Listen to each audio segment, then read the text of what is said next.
Olá, boa tarde. Hoje é dia 28 de novembro de 2019 e esse é o programa Conteúdo do Para Direito, até as 2 horas da tarde na rádio RCI, sempre ao seu lado.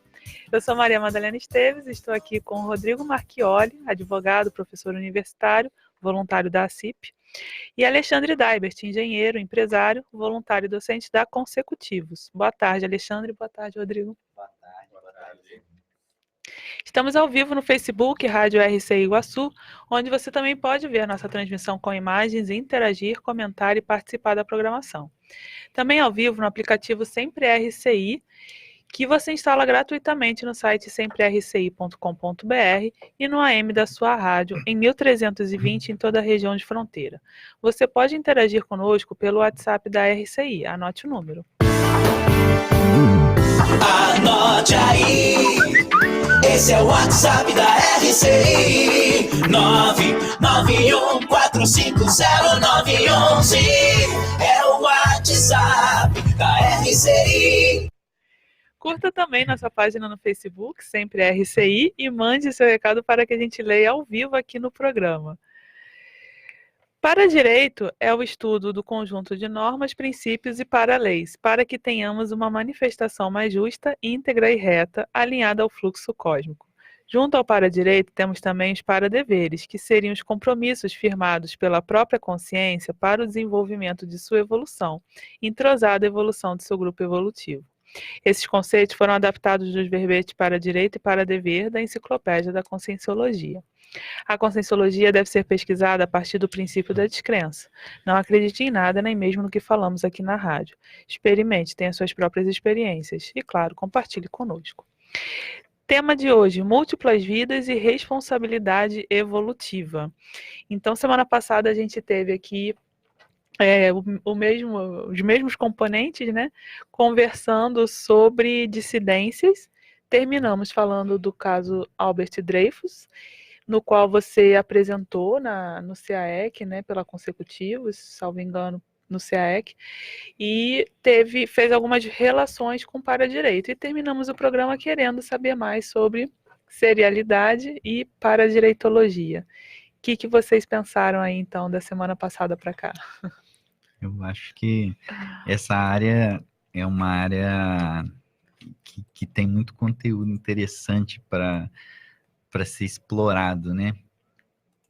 Eu estive pensando muito na questão dentro disso, dessas relações, na questão das leis, né? Uhum.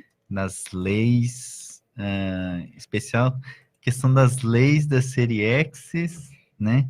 E as leis do para-direito e essas inter-relações, como é que uma coisa conversa com a outra, assim. Eu posso pegar um exemplo aqui de lei, que é a questão que tem a gente pensar na lógica, né? Nessa lógica evolutiva que envolve a questão da série X e também do para-direito, a lei da inseparabilidade grupocármica, né? Uhum. Que a gente acaba... que é a lei da inseparabilidade grupocármica, né?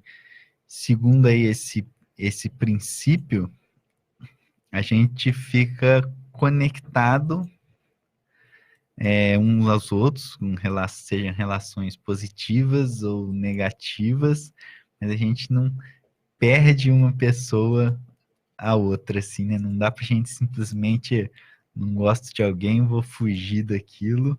Pode até fugir na vida, em outra, mas aquilo sempre vai acabar voltando até que você resolva e você transforma aquele laço num laço mais cosmoético e tudo, né? Acho que isso aí é uma coisa interessante, assim, de inter-relação. Eu acho que você colocou uma coisa muito interessante aí, Alexandre, que é a questão da lógica evolutiva, né? Eu acho que o para-direito, quando a gente estuda o para-direito, a gente passa a entender melhor justamente isso. O estudo do para-direito, da para-direitologia, ela vai nos permitir entender essa lógica evolutiva, ou seja, quais são os fundamentos, quais são os princípios, quais são as regras que regem a nossa evolução. Isso que eu sempre insisto Uhum. no estudo do para-direito, né? É a gente entender essas regras, esses princípios e essa lógica, essa racionalidade por trás desse sistema, né? Então, se a gente não tem esse conhecimento, né, desses detalhes, a gente ainda tem um conhecimento muito genérico, né? Aham. E que a gente tenta cada vez mais, pela nossa prática, principalmente a nossa autovivência, né, a nossa autoexperimentação, a gente conseguir comprovar ou refutar esses princípios, né? Então, a ideia da autoexperimentologia, né, de a pessoa ter as próprias experiências, o princípio da descrença, tudo isso que a gente fala, é justamente nesse sentido. Então, essa lógica evolutiva que você falou, Alexandre, ela tem tudo a ver com o para-direito. Isso, para mim, é uma das coisas mais interessantes, porque quando a gente estuda o para-direito, a gente, pelo menos na minha percepção, a gente quer ter uma visão mais abrangente dessa lógica Sim. evolutiva, né?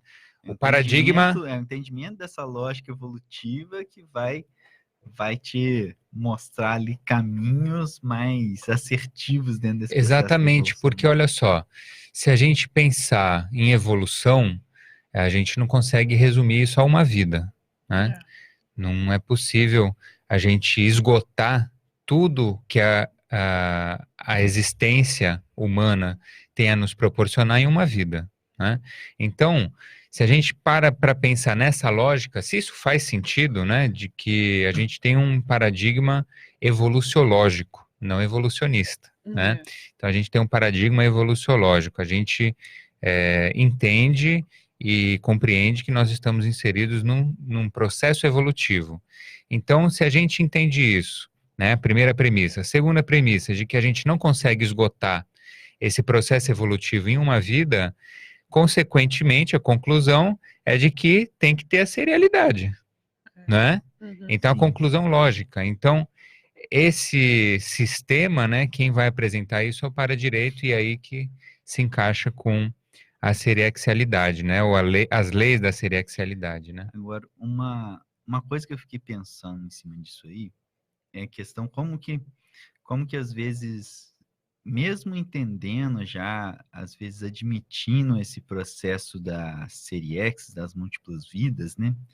E até tendo entendimento de algum desses conceitos, algumas vezes já tiveram tentativas aí de generalização, de entendimento dessas leis que regem esse processo evolutivo a partir da série X, das múltiplas vidas, e que eu gostaria de comentar, que essa evolução desses conhecimentos e como que, às vezes, um entendimento, uma interpretação errada disso traz consequências para um grupo até hoje, né? Uhum. O conceito, por exemplo, se a gente pegar a questão de karma, né, que tem a ver com essa questão de inseparabilidade grupocármica e tudo, né? Uhum. A questão de karma, ela é tratada aí desde a antiguidade, isso passa pelo hinduísmo, e depois tem ramificação disso no budismo, e o entendimento que se tem dentro desse processo oriental, desde a antiguidade, dessas leis de funcionamento, ela é uma coisa mais ou menos assim. Esse processo existe, essa questão de você ficar conectado com as pessoas, porque porventura você fez mal, por exemplo, isso existe, mas aí a solução deles é uma coisa mais ou menos assim. Isso tudo existe e tem esse povo, você acaba voltando para reparar uma questão, mas a solução, na verdade, é você se descolar dessa realidade em que está todo mundo preso, todo mundo enrolado aí, e você atingir lá a sua cosmoconsciência e evoluir, que aí você para de ressomar e você não fica mais nessa roda, nessa confusão, e você se descola da realidade, e você fica bem e você vai evoluir. É uma coisa assim.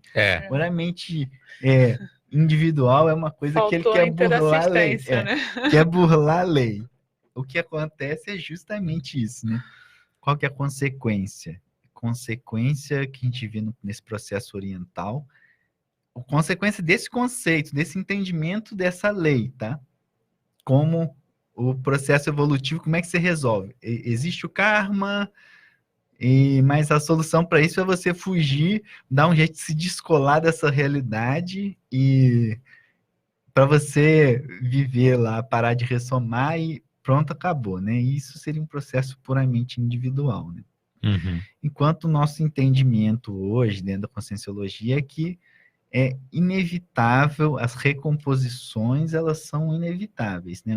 Nossos grupos, as nossas relações, a gente precisa recompor e a chave evolutiva mais séria é o processo interassistencial, para fora, né? Você se trabalha para você poder assistir mais e melhor. Isso que dinamiza mais a evolução, né? Então, acaba que no orientalismo, esse entendimento, a meu ver, equivocado das leis, talvez até por uma falta de vivências maiores, falta de um processo de cientificidade maior, né? Isso gera, tem um grupo grande que muito voltado para o processo mais egóico, né? Até um processo meditativo e tal, e querer transcender a realidade de uma maneira muito egóica, muito para dentro de si, enquanto acaba negligenciando o processo assistencial. Isso acaba muitas vezes, pode ter um efeito positivo para a pessoa até certo ponto, mas vai bater no teto porque ela não entra na interassistência, no processo da assistência, né? E eu acho que numa sociedade isso também se aplica dentro do direito intrafísico, né? Porque se você não exerce a sua cidadania, seus deveres, a sua utilidade naquele mecanismo social, né? Isso acaba gerando várias patologias e até depressão, enfim. É muito ruim, né?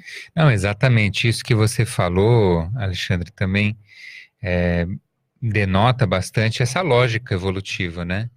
Porque quando você fala assim que bate num teto, é porque ali tem um limite, que a pessoa só vai conseguir romper aquele limite, seguir o processo dela, né? Seguir o fluxo dela, se ela mudar o que ela está fazendo, né? Então, se ela continuar fazendo a mesma coisa, tentando se isolar, tentando viver como um ermitão, né? Lá no topo da montanha, como a gente diz, ou num puro estado meditativo, sem dar atenção tanto a essa dimensão intrafísica, né, mas também a dimensão extrafísica, ela vai bater num teto e não vai passar dali, por mais fenômenos transcendentes que ela vivencie. Porque, no fundo, depois, o fenômeno, ele não tem um valor em si mesmo, né? O fenômeno, muitas vezes, ele vem para nos ajudar a fazer algo, ele é um meio, uma ferramenta para fazer alguma coisa, geralmente em prol dos outros, né? Então, quando você falou de bater no teto, de limite, isso é muito interessante também da gente analisar qual que é o limite daquela determinada prática ou aquele determinado modo de vida, né? Qual que é o limite daquilo? Porque quando a gente bate no limite, isso já denuncia que do ponto de vista paradireitológico existe vamos dizer assim, uma desconexão ou um desconhecimento das leis que estão operando ali, né? Das leis evolutivas. Então, se eu estou batendo no limite, por que eu estou batendo? Será que tem uma outra vertente, um outro aspecto paralegal, vamos dizer assim, que eu não estou entendendo e que eu preciso entender para poder continuar esse fluxo, né? Porque a vida é um fluxo. Ela não é represada, não é estanque num determinado momento. Ela é dinâmica, né? A evolução é dinâmica. Então, quando tem esse limite, quando bate, acho que é um ponto de reflexão também, né? Eu acho que começa quando a gente começa a se perguntar qual é a justiça disso tudo, né? O que é justo, afinal, o que justifica isso tudo. Porque é muito empenho ressomar, viver, né? Sim. Tem que ter uma justificativa. Refazer várias vezes, né? Esse processo de você ressomar e passar por tudo isso várias vezes, né? Então, a gente tem que tentar entender essa lógica, porque, pelo menos no meu caso, eu tendo a questionar tudo, né? Eu quero também. questionar. Pô, eu tô aqui me esforçando, né? Passando perrengue, É, passando calor, é né? verdade. Aperto Ou frio, ou né? frio. Pô, aqui no Brasil a vida não é fácil, né? Para ninguém. Então, por que isso, né? Por que isso? É, qual a necessidade? Então, isso que me leva a estudar o para-direito. Vamos ler a pensata? Vamos. Então, aqui, a pensata é o seguinte: a melhor vida intrafísica é a atual da consciência intermissivista. Aí na seção da Seriexologia, página 1529 da primeira edição do Léxico, né, de ortopensatas do professor Valdo. É interessante isso, né, porque é um paradoxo do ponto de vista seriexológico, porque a seriexologia está estudando as vidas anteriores, né, e a melhor é agora. Então fala aí, Alexandre, explica um pouquinho isso aí pra gente. Se você tá reclamando aí que tá, não, tô sentindo muito calor, tal, não tá tão bom assim, mas aqui é bom a gente frisar que a melhor vida no sentido evolutivo, né? Não quer dizer que é a vida que você Sim, tá mais confortável, não, você pode ter tido muito dinheiro, ter tido muito conforto, muitos escravos te servindo e tal, mas não você podia até estar se sentindo bem, né? Em outras vidas aí, assim, mas em termos evolutivos pode ser que não sim, tenha sido tão produtivo, né?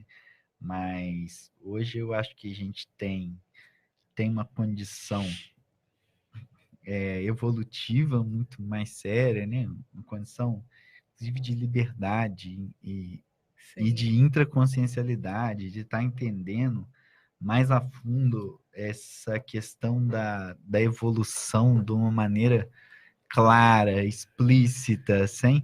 Quer dizer, em vidas para trás aí, aquelas vidas que a gente buscou tentar entender isso, exemplo se dá, né? Quando você queria pensar em alguma coisa de evolução, você tinha que apelar muitas vezes, né? cavalgar 3 meses para chegar lá na Índia, para Sim, bater lá num templo, para ver se tinha alguém lá um guru que tinha algumas coisas obscuras que talvez você conseguisse pegar algum conhecimento daquilo totalmente misturado com coisa mística e etc.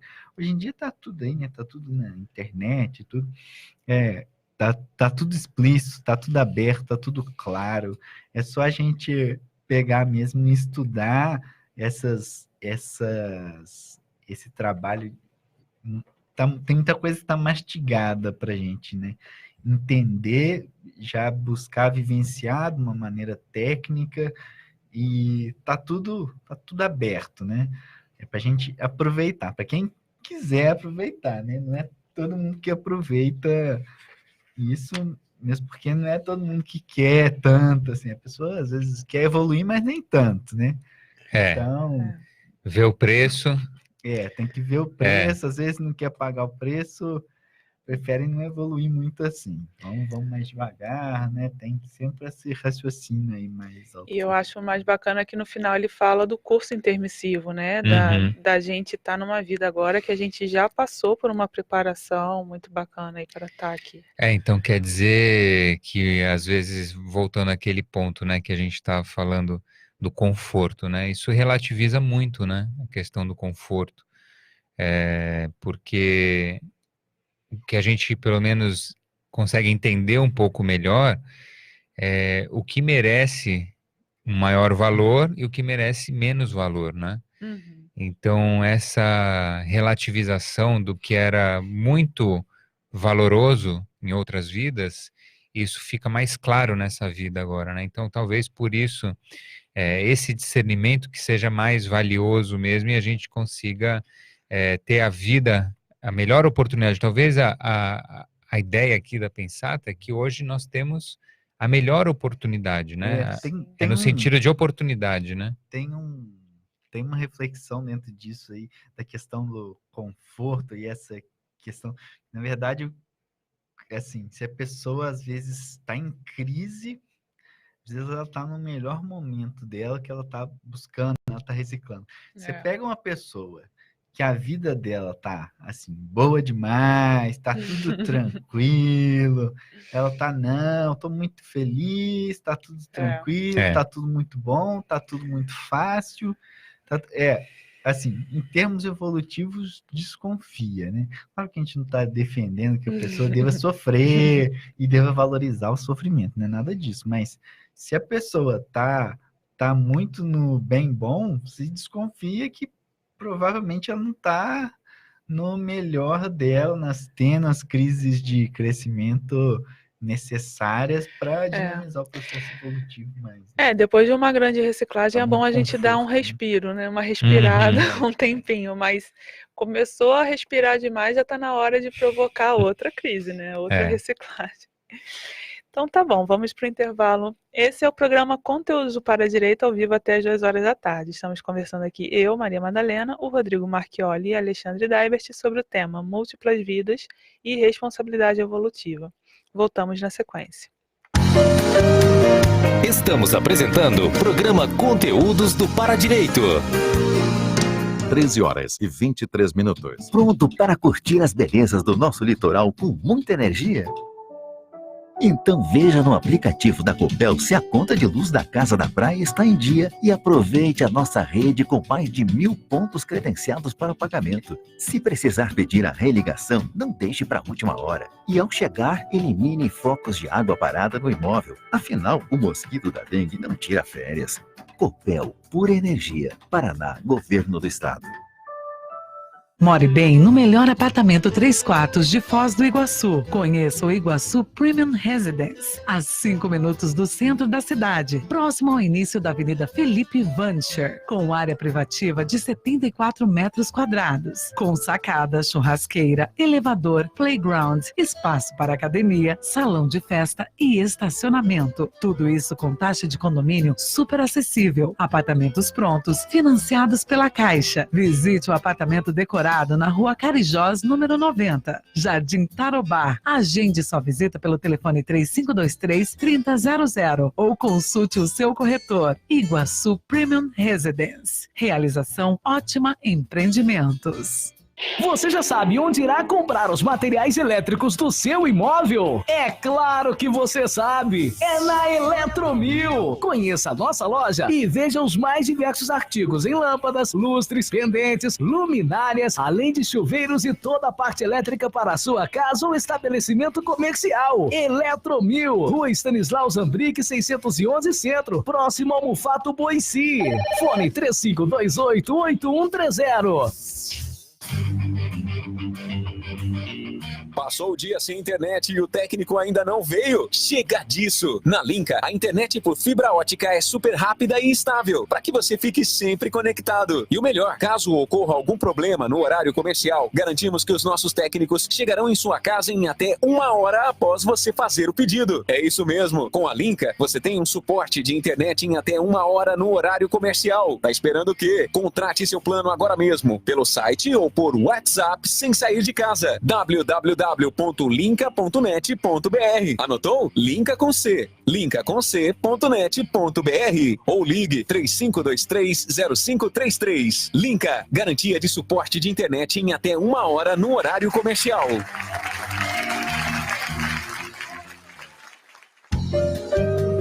Voltamos a apresentar programa Conteúdos do Para Direito.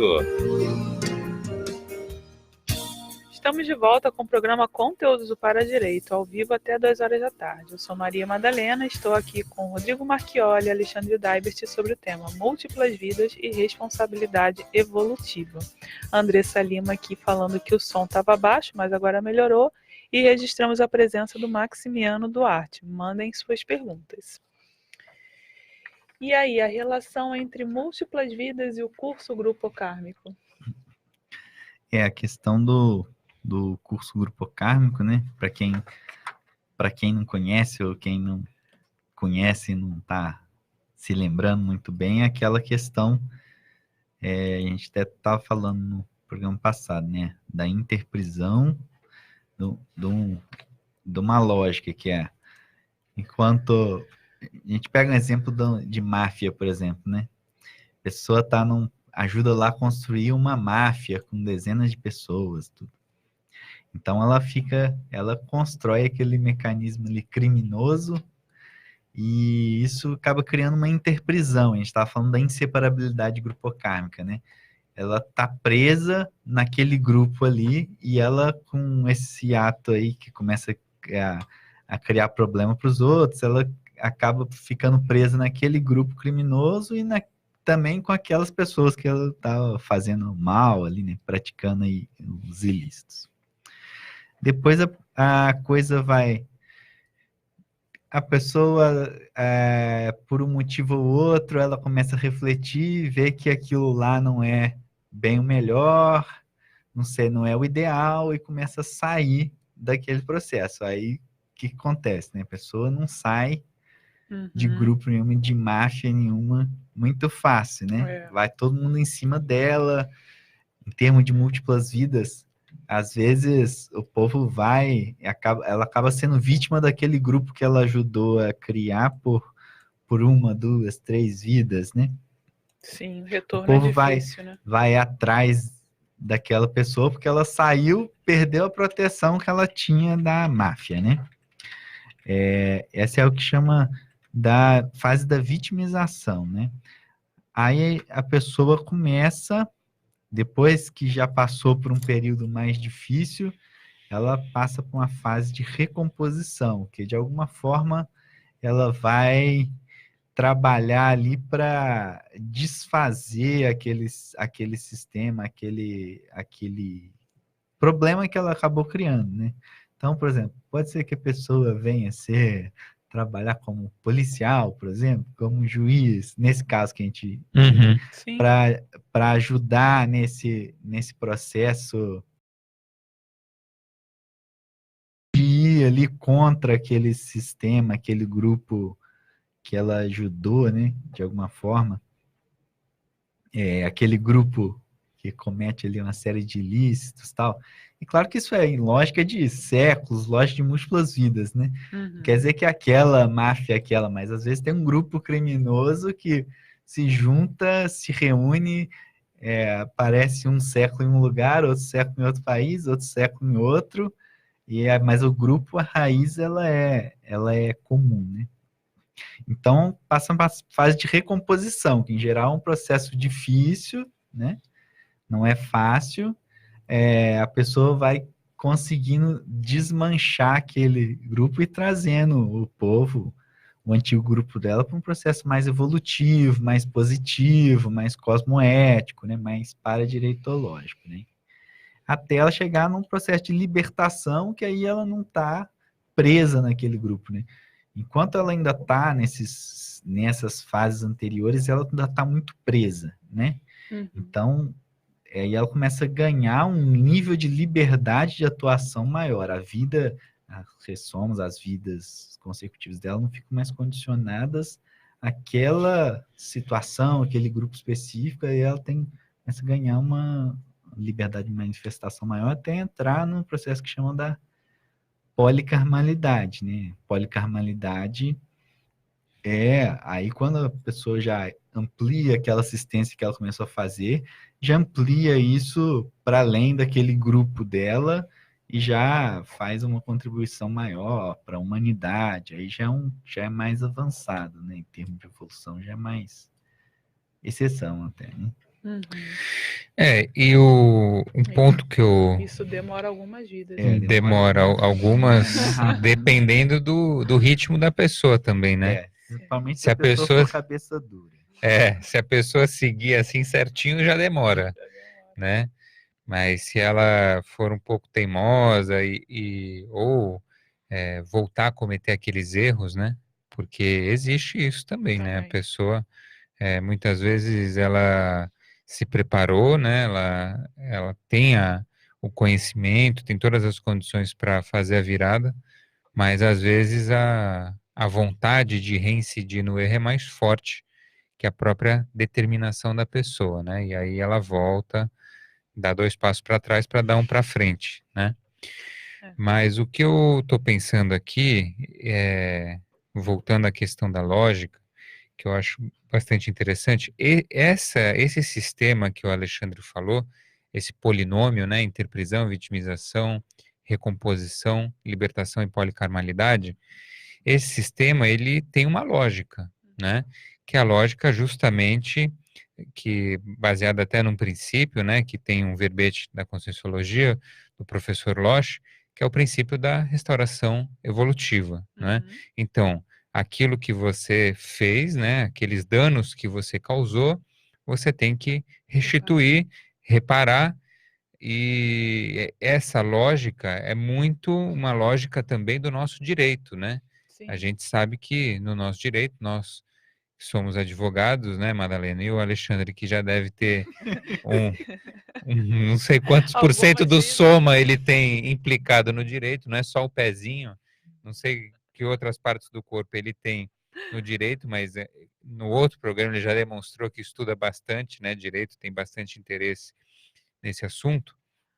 A gente sabe que essa lógica aqui da reparação é muito uma lógica do nosso direito, né? Então, o que eu fico pensando, tendo em vista que essa lei da inseparabilidade, ou essa lei da karmalidade, né, da holocarmologia, ou seja, das responsabilidades que a gente tem para com as outras pessoas em relação ao que a gente fez com elas em outras vidas, né, nas vidas passadas, isso é uma lógica muito tranquila para a gente, né? Sim. Mas como ela é universal, a gente propõe a universalidade dela, será que isso também poderia ser trazido para outras culturas, outros sistemas, outras formas de entendimento? Será que a gente conseguiria levar essa lógica realmente de maneira universal? Porque aquilo que o Alexandre falou me fez pensar. Realmente, a pessoa que está lá inserida num contexto hindu, por exemplo, budista, lá na Índia, né, principalmente, que essa forma de pensar é muito arraigada, muito fechada, como é que a gente fala para essa pessoa, Alexandre, que vem, aí eu vou pegar o gancho da serexualidade, que vem há várias vidas pensando nessa formatação, a gente chegar para ele e falar assim, olha, desculpa, mas a lógica evolutiva é outra, a lógica que você tem, ela está baseada numa percepção até correta, né, da serialidade, isso está correto, mas a lógica que está por trás disso está equivocada. Então, como é que a gente faria essa abordagem? Eu acho que, sim, em termos de assistência, eu acho que é muito sério a gente entender bem esses mecanismos, até a questão da inseparabilidade grupocármica, né? Não é qualquer pessoa que vai lá e vai esclarecer sobre um conceito, por exemplo, uma coisa equivocada, uma questão cultural, um idiotismo cultural, que vai ter impacto sobre aquele grupo. Vamos supor que eu não tenha lá muita relação com esse processo lá da Índia, etc. Que não sei se é verdade não, tá? Mas vamos supor que isso seja verdade, aí eu vou lá, vou escrever um livro, vou lá conversar com o povo lá e tentar falar, não, gente, olha só, isso aqui tá errado. Aquilo não vai ter muita liga, né? Se a gente entende o processo evolutivo, essa inseparabilidade grupocármica, a gente precisa conectar em termos de assistência quem tem autoridade moral sobre aquele povo. Quem é que tem autoridade moral sobre aquele povo? São aquelas consciências que ajudaram a estruturar, por exemplo, esse sistema de conhecimento hindu e ajudaram a propagar essas ideias, por exemplo, gurus que foram muito influentes. Fundadores de escolas, né, de pensamento. Que eles têm ainda esse processo a recompor, né? Até porque eles fizeram aquela lavagem cerebral, na época pode ter tido até efeitos positivos, né? Mas aí passam os séculos, passam os milênios, aquilo ficou um anacronismo, o pessoal às vezes lá idolatrando vaca até hoje, né? Sim. Então, essas pessoas, pela lei da inseparabilidade grupocármica, elas têm um débito com essas consciências e elas têm uma condição de autoridade moral com essas consciências também. Mas Então, aí elas são as melhores pessoas para chegarem e conseguirem acessar essas consciências de uma maneira melhor, né? Então, assim, a gente, em termos de assistência, a gente trabalha até certo ponto a partir do nosso público, aquele povo que é mais conectado com a gente. Às vezes o que a gente escreve, as nossas ideias, seja um vídeo que a gente coloca lá no YouTube, da gente, uma entrevista da rádio, etc., acaba influenciando de uma forma que a gente tenta que seja o mais positivo possível. Essas pessoas estão mais conectadas com a gente, que a gente tem maiores débitos, e essas pessoas vão agir como outros segundos núcleos para promover esclarecimentos, né? Então, essas pessoas, aí a gente estava falando num grupo desse mais fechado. Mesmo dentro de um grupo mais fechado, sempre tem aquelas pessoas que estão um pouquinho mais abertas, estão um pouquinho mais avançadas, que às vezes já começaram a sair daquilo. Mais bem intencionadas mais também. bem intencionadas, né? Em termos de assistência, os amparadores acabam acessando essas consciências para ajudar elas para ir para até chegar naquele núcleo mais sério, né? Não, isso que você falou faz muito sentido e faz pensar também ao mesmo tempo, porque pegando o exemplo, não precisa ser necessariamente a Índia, mas pode ser a África, o Japão, sei lá, qualquer outro lugar do mundo. E aí ela então teria que ir até esse povo fazer assistência, teoricamente, vamos dizer assim, ela percebeu que ela cometeu o dano em outras vidas, né? Praticou um dano, ela entende aquilo, não é uma coisa que está escrita, né? Porque o paradireito é um corpus, né, de conhecimento que não está escrito em nenhum livro, né? Não tem um manual cósmico do paradireito escrito, né? Que a gente vai lá e consulta, que nem a Constituição, o Código Civil. Se tem, eu ainda não tive acesso. Ninguém me mandou uma cópia também. Estamos procurando esse papiro aí. Lá na Parapsicoteca talvez até tenha. Pois é. Aí a pessoa, enfim, ela, segundo o discernimento dela, né? O nível, o momento dela, ela percebeu que praticou esse dano lá com um povo do outro lado do mundo. Sim. Aí o que ela... Através da autopesquisa dela. Né? Isso, aí ela... Tem o processo da retocognição. Isso. Esse é todo o ponto. Ela vai justamente chegar a essa conclusão pela percepção do que ela praticou em outras vidas, né? E aí o que ela faz? Ela vai lá? Aí que tá. Existem... Isso não é tão simples, mas dá pra gente entender de uma maneira assim... Porque, primeiro, a gente precisa entender uma lógica de multidimensionalidade, né? Então, assim, um ato que a gente... por exemplo, você tem uma conexão energética com um grupo todo, baseado ali num tipo de energia, se você começa a alterar aquela energia com você mesmo, isso por si só já começa a mexer com esse povo, dos mais... mecanismos distintos possíveis. Muitas vezes, parte dessas consciências que você tem em relação, às vezes, estão dessomaram, né? Não estão vivas. E, às vezes, por exemplo, só o fato de eu expor aqui uma questão na rádio, essas consciências já têm condição de acessar uma parte dessas consciências que estão extrafisicamente tão acessíveis, né? Tem a própria conexão energética nossa. Às vezes, por exemplo, essas consciências que você tem muita relação, muito comprometimento, acabam vindo ressomar, elas vão renascer próxima de você. Então, é pessoa que às vezes está dentro da sua família, né? Não está tão longe assim, não está ainda naquele país. Mas, é claro, existem consciências, às vezes, CX, consciência extrafísica, ou consciência intrafísica, que acabaram, por um motivo ou outro, ficando também naqueles locais mais adstritos, aqueles localidades em que ocorreu, vamos supor, lá na Europa, em algum local assim.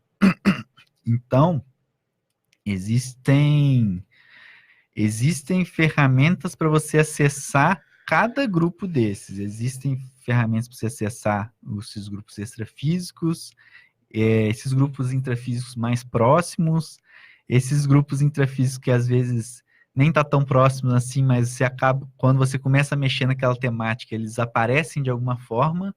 Isso aparece das mais variadas formas possíveis. É a pessoa que vem do nada numa palestra, num curso que você dá, ou uma pessoa que você compartilha uma coisa ali no Facebook, ela acaba aparecendo.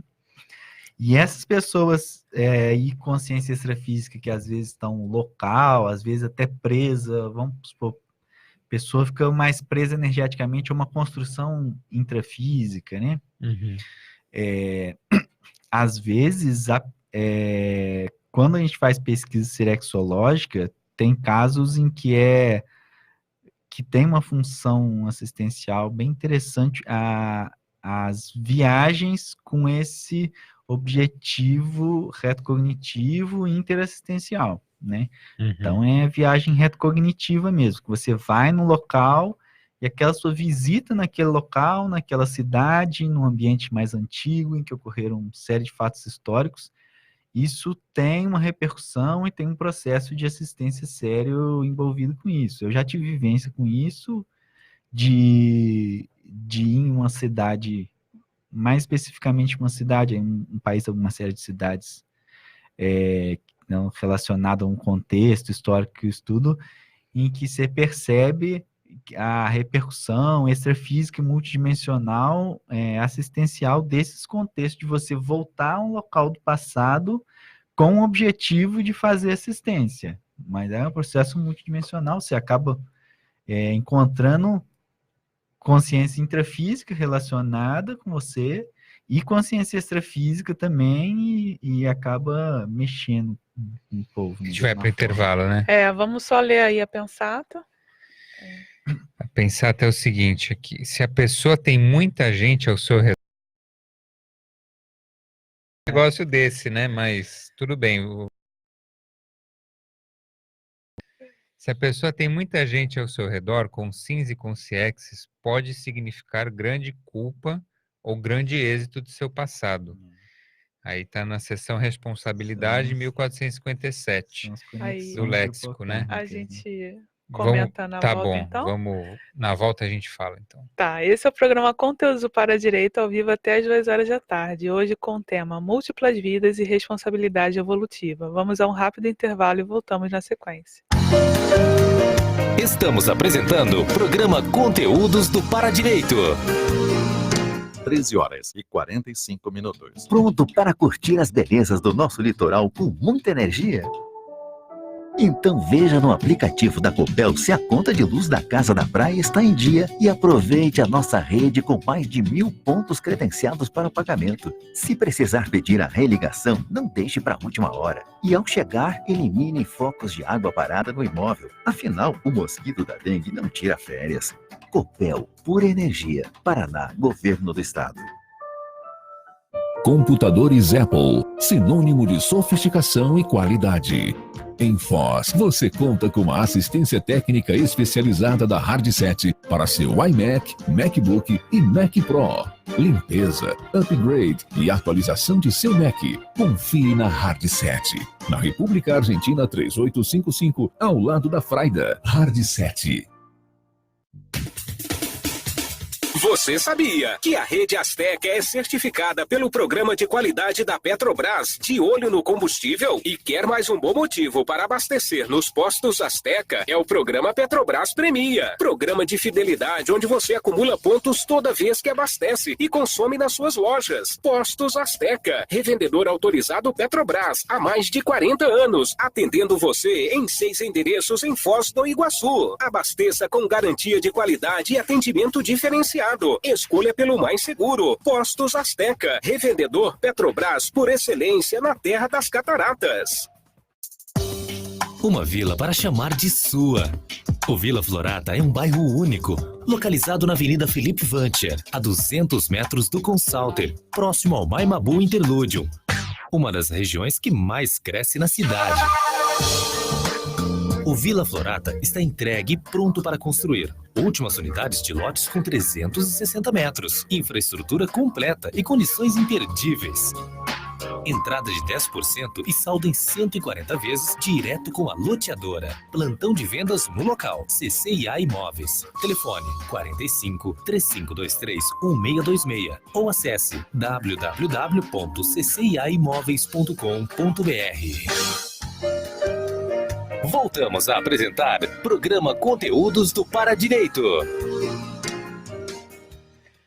Estamos de volta com o programa Conteúdo para Direito, ao vivo até as 2 horas da tarde. Hoje com o tema Múltiplas Vidas e Responsabilidade Evolutiva. Quero registrar aqui o boa tarde da Nádia Geres Leão. Boa tarde, Nádia. Também quero falar que no dia 29, amanhã, vamos ter a primeira palestra de Paradireitologia em Recife, no Intercamp de Recife, Avenida Domingos Ferreira, 2215, sala 305, em Boa Viagem, às 20 horas. O professor Aníbal vai estar lá falando sobre paradireitologia. E amanhã também começa mais uma edição do Teáticas da Mega Fraternidade, nosso curso de campo, em Porto Alegre. Então, quem quiser mais informação, é só mandar mensagem para 45 99 111 6263. Mas a gente, então, estava com uma pergunta no ar. Eu queria perguntar, Alexandre, dentro disso que você falou, né, que eu achei muito interessante, essa lógica, né? Eu sempre vou bater nessa tecla aí da lógica, que tem muito a ver com as vidas anteriores, né, com as retrovidas, com a serialidade, né? Que é o seguinte, a lógica de que dentro da responsabilidade também, quem está mais próximo, esse núcleo mais próximo, evidencia uma carga de responsabilidade maior, ou talvez um dano ou um êxito, não só o dano, né, mas também um êxito maior em relação a essas pessoas, e assim sucessivamente. Os núcleos mais distantes, fisicamente, né, geograficamente, significam uma relação de êxito ou de dano também menor, né, nessa proporção. Então, eu queria saber, assim, se você concorda com essa lógica, você acha que isso faz sentido? A gente poderia dizer que essa lógica, né, essa ideia, ela é um princípio do paradireito, é uma constante, isso aí vale para todo mundo? Eu acho que sim, eu acho que como um princípio geral, né? Claro que a gente sempre tem que ver caso a caso, né? Mas como princípio geral, eu acho que é válido, assim, para a pessoa pesquisar essas relações que aparecem, né? Então, assim, se às vezes ela é filho único, o filho de filho único, ela fica mais sozinha, não tem lá muito amigo no Facebook, né? Não, sempre privilegia questões, às vezes até de trabalho, que não tenha tanta, assim, inter-relação, não tem muitos amigos, nem muitos inimigos, né? Esse é um caso, mas às vezes a pessoa que tem, às vezes na própria família dela já tem muita gente, ela tem muita conexão, muita inter-relação, né? Ela tem mais conexões energéticas com mais gente, né? E precisa ver a qualidade dessas conexões, o que predomina, né? Que aí já dá para ter uma ideia até da ficha evolutiva da pessoa. E não que esses padrões vão se repetir em todas as vidas da pessoa também, né? Pode ser uma situação episódica, pontual, nas várias vidas, na outra de muitas pessoas ou poucas pessoas. Mas o ponto que eu estou querendo colocar aqui é a proximidade, né? essa relação de proximidade e Eu acho responsabilidade. que a intensidade, na verdade, E essa isso intensidade dessa vinculado, conexão, né? Como se fosse essa intensidade da conexão energética. e isso vinculado às vidas anteriores, né? Porque a única explicação, se a gente admitir que existe essa relação esse binômio, né, proximidade e responsabilidade, a única explicação que tem para isso são as vidas anteriores, né?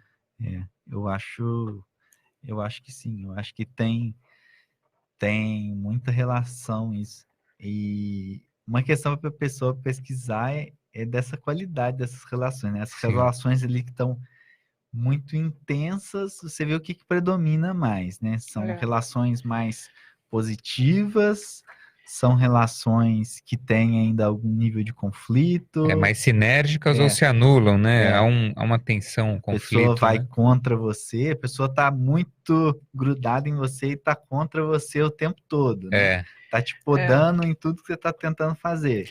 Então, já dá uma ideia que aquela relação ainda pode ter ali um débito a ser resolvido. né? Disso aqui, né? Do grande culpa ou grande êxito. O grande êxito, né?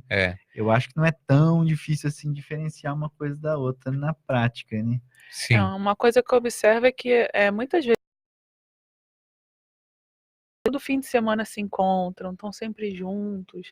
E aí pelo menos para mim, é difícil eu conseguir aprender coisas assim que me ajudam a me desenvolver como pessoa. Então eu fico pensando como é que essas pessoas conseguem estar todo fim de semana nessas reuniões e ainda assim tocar a vida e o desenvolvimento pessoal. Ou será que não tocam, né? Porque como é que é quando você fala assim, olha, desculpa, mas esse fim de semana eu vou eu ia falar, quando você quer sair, até definitivamente, né, fazer alguma coisa por dessa mim rotina. aqui, e aí como é que fica o grupo, né? Pois é, geralmente não aceita, né?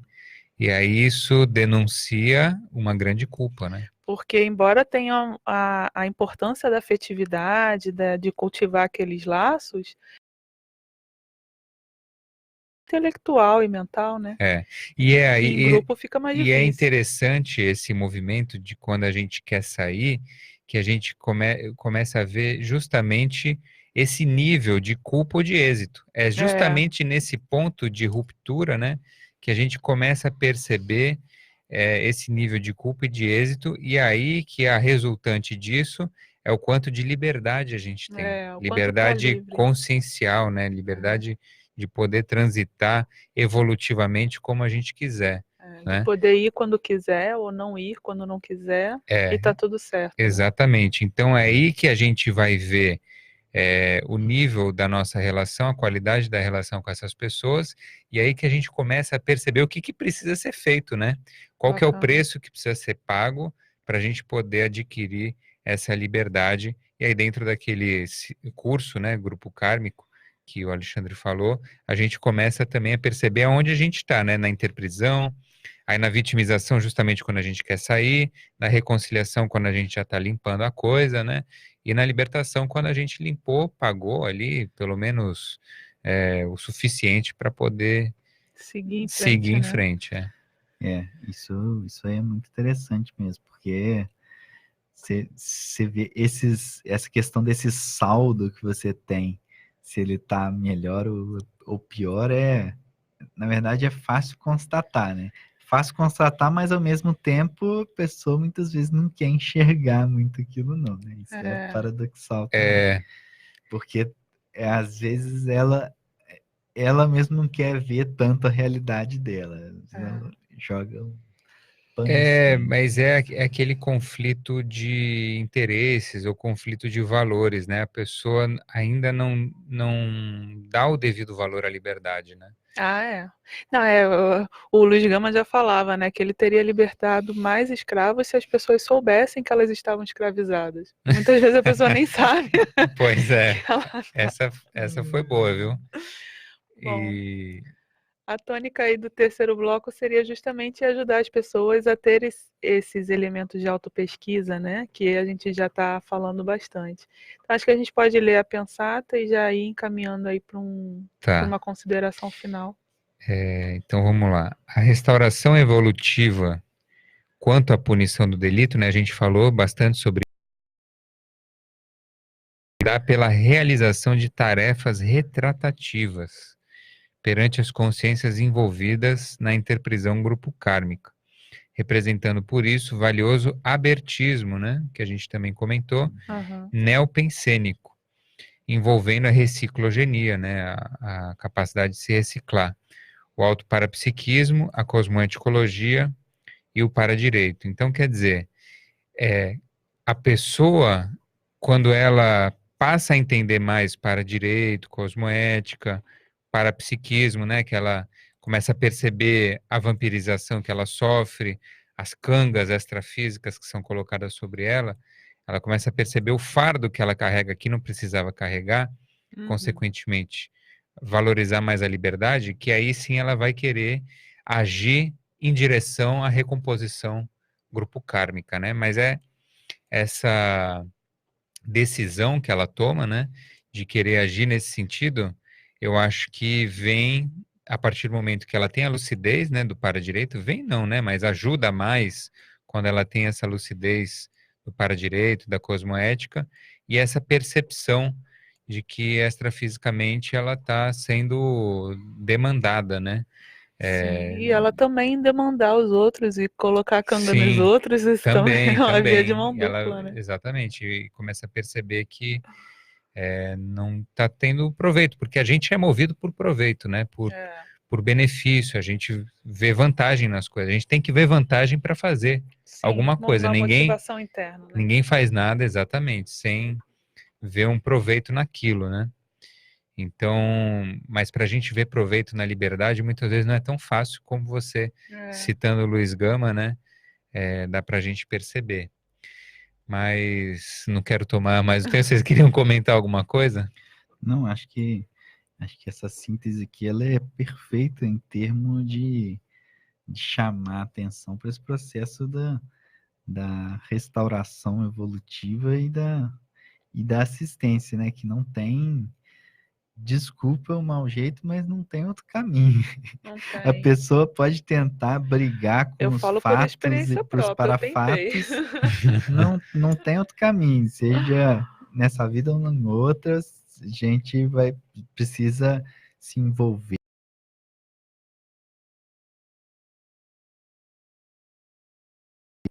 Esse processo de evolução e para se libertar de uma maneira positiva, né? Que se libertar, a pessoa às vezes pensa na coisa de simplesmente fugir, mas olha, em termo... Ou de guerrear, né? Em termos de paradireito, força, né? a justiça, ela de fato funciona, né? Essa para-justiça. Então, assim, tudo a gente... não tem jeitinho, não tem como dar um nó, tomar um atalhozinho evolutivo. Tem pessoal do misticismo que tem a ideia lá da chama violeta, você tem o karma, aí você pensa na chama violeta, o karma some. Queima. Pronto, acabou. Aí, gente... que nem a igreja assim, também, né? Pede perdão, tá tudo resolvido. Tá tudo resolvido. Então, assim, não é bem assim, né? A gente... Dá um trabalhinho maior, né? O trabalho é bem maior e enquanto a pessoa não admite esses parafatos, né? Ela vai ficar brigando e vamos dizer assim, tomando na cabeça, né? Tem que vir aqui toda semana falar de paradireito e por aí vai. Tentar esclarecer, né? Tem que ter interassistência. Falando em interassistência, Rodrigo, quer fazer o convite aí? Pois é, domingo eu vou apresentar o verbete, né, que é a lei da interassistencialidade, tentar explicar por que a interassistência é um para-dever, né, para-dever de todos, tentar explicar essa lógica, né, que a gente falou tanto aqui. Alguma chamada? Não. Tudo bem? Então tá bom. Chegamos ao final do programa Conteúdos do Paradireito dessa quinta-feira, 28 de novembro de 2019. Agora são 14 horas em ponto. Agradeço a presença dos meus compassageiros, Rodrigo Marchioli e Alexandre Daivert. Agradecemos também aos ouvintes que nos acompanharam nas diferentes plataformas da RCI. Se você não conseguiu pegar desde o começo ou quer ouvir de novo, o programa fica armazenado em vídeo no Facebook, Rádio RCI Iguaçu, e o áudio estará publicado na íntegra no site semprerci.com.br. O conteúdo do Para Direito volta na próxima quinta-feira, às 13 horas. Até lá.